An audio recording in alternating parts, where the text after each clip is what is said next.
Welcome to the AFR Saints channel, where we provide you daily content on your favorite team, the New Orleans Saints. Do us a favor and hit that subscribe button. Be sure to leave your comments below and smash that like button. Who dat? Okay, we got some breaking news right now from Mike Garafolo and Ian Rappaport, and it's not good news for the New Orleans Saints. The latest is that Derek Carr, according to Garafolo, is expected to miss multiple games with the oblique injury he suffered against the Chiefs. He notes that New Orleans has 2 games in the next 9 days, and the likelihood is that Carr misses Sunday against the Bucs and Thursday against the Broncos. A couple of other notes here. Garafolo notes, I'm just reading directly from his tweet, Derek Carr is as competitive as they come, so he'll push to play, but the thought is the Saints doctors and athletic training staff will take the decision out of his hands as his oblique injury is significant. So we will wait and see if there's anything further. The other bit of news, and I think this is probably something that a lot of Saints fans will be happy to see, but Garafolo also reporting, I'm just going to read the tweet. More on the Saints quarterback situation. Rookie 5th rounder Spencer Rattler is a strong candidate to get the start in Derek Carr's absence, sources tell me in Rap Sheet. With Drake May getting the ball for the Patriots, that would make 5 rookie quarterbacks to get a start this year. So it certainly sounds like Spencer Rattler could be in line to play. Kind of had a hunch this might be the case. So we kind of workshopped this a little bit earlier today of what it would look like. And I know there are some Saints fans right now that are really excited about the. Let me be very clear first.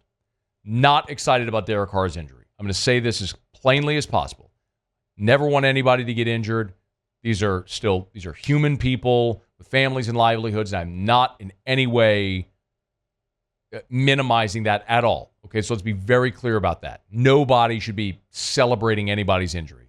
That's like deviant type behavior. The reality is Derek Carr's hurt, and the report is he's going to miss maybe this Sunday against Tampa and Thursday against Denver, maybe longer. We'll see. But that's a quick turnaround. It's already a short week from Monday to Sunday, and then another quick turnaround from Sunday to Thursday. This was a stretch on the schedule that we all circled before the season started because of having to play these 3 games all within close proximity of one another. And if Derek Carr is not able to go, then you have to have an option somewhere with Haener or Rattler. I guess there's always the possibility of Taysom Hill as well, but they certainly seem to have moved on from that. But in an emergency situation, if you had to go to Taysom Hill, I suppose you could try. Let me be very clear, all right? The New Orleans Saints are not a better football team without Derek Carr this year, okay?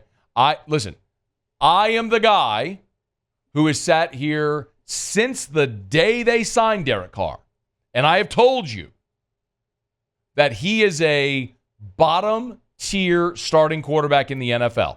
He is a low teens, high 20s starting quarterback. And every piece of evidence that we are presented, objective and subjective, tells you the exact same thing.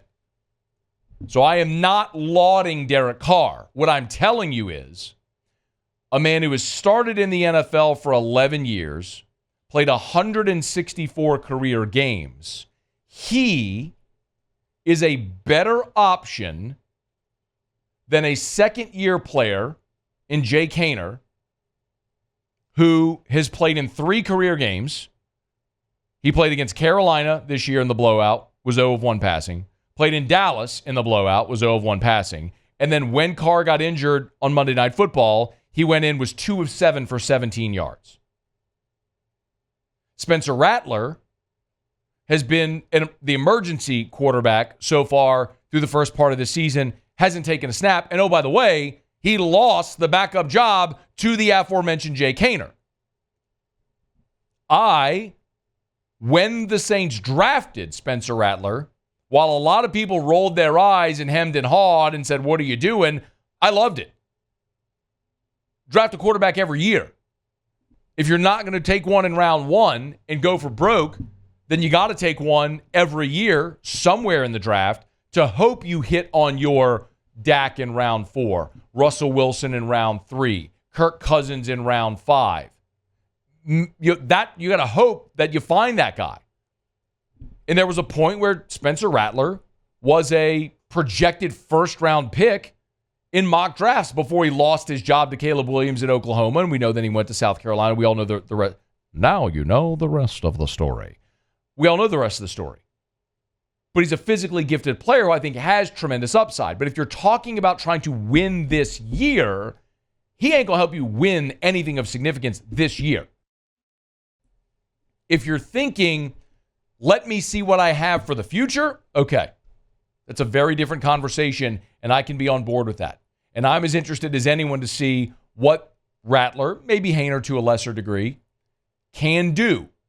Everyone throws out Brock Purdy's name. You understand, though, why that is a gigantic outlier. Why Brock Purdy and seventh-round picks don't become starting quarterbacks in the NFL. And the biggest difference is the roster in San Francisco. This isn't to minimize Brock Purdy. It's to say that there are a lot of quarterbacks that could have success in San Francisco because that is the best roster in the NFL. If you put Brock Purdy on the New Orleans Saints, the Saints are not a playoff team. If you put Derek Carr on the 49ers, they are still a playoff team.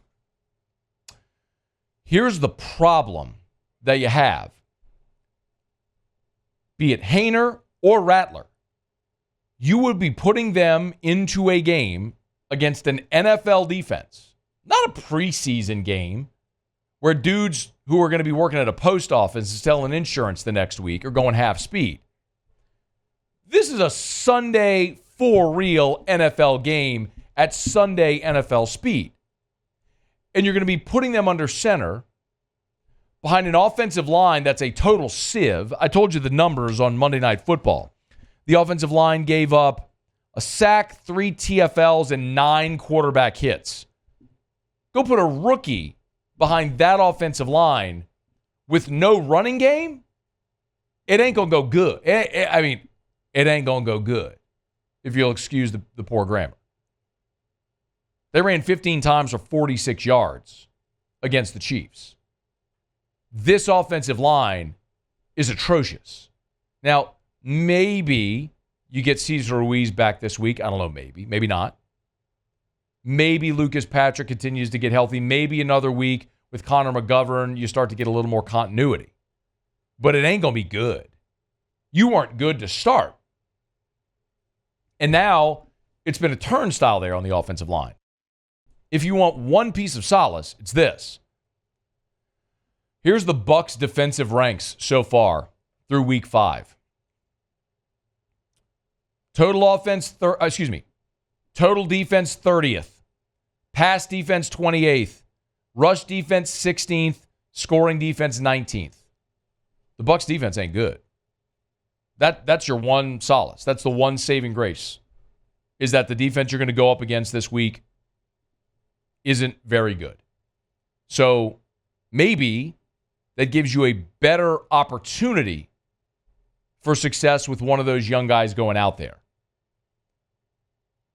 But this is a mighty unenviable task. I also think it's interesting. Now remember, you designated Haener as your backup and Rattler as the emergency quarterback for Monday Night Football. Now that you know if Derek Carr is not going to play, you can go through a week of preparation, preparing Rattler to be the starter if that's the route you want to go. I don't know if that is the route they want to go. Remains to be seen. But I'll tell you, for as maybe favorable as Sunday is, short week, but you're at home against a Tampa defense that's been one of the poorest in the NFL through 5 weeks. Next Thursday when Denver comes in, Denver's third in the NFL in total defense right now, y'all. Like, we can laugh about Bo Nix and Sean Payton. I mean, look, they're actually winning. They figured it out. They've won 3 in a row. But whatever struggles they may have coming along offensively. Defensively, they ain't been no question there in Denver. They've been good defensively. So that's a dramatically different challenge, albeit at home, but unenviable what the Saints are facing right now. Again, the report for Mike Garafolo and Ian Rappaport looks like Derek Carr with the oblique injury likely to miss at least a couple of games here this Sunday against the Bucs, next Thursday potentially against the Denver Broncos, and Spencer Rattler could very well be the guy that gets the call. We'll follow it as it develops. Hey, thanks so much for watching. Please leave your comments. I love to interact, and be sure to hit the red subscribe button below.